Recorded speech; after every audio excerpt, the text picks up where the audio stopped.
माननीय सदस्य श्री असादुद्दीन ओवैसी जी। Thank you, madam.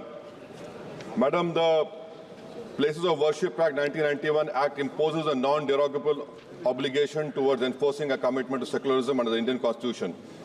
The law is hence a legislative instrument designed to protect the secular features of the Indian Constitution, which is one of the basic features of the Constitution. Non-derogation is the foundational feature of the fundamental constitutional principles of which secularism is a core component.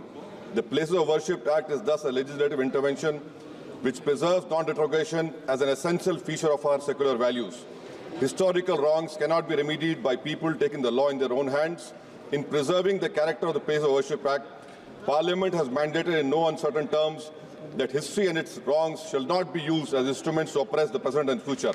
Madam, this was said in the 7-judge constitutional bench in the judgment of Babri Masjid Ram Mandir. I demand from the government that to execute the laws made by Parliament, its non-enforcement is a violation of Parliament's sovereignty.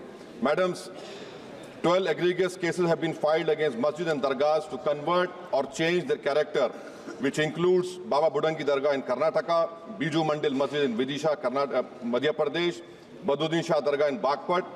The Modi government must give a clear answer as to its commitment to implement and defending laws made by Parliament. The Modi government must file a reply in Supreme Court defending the law in the interest of a country and to uphold the Parliament's sovereignty.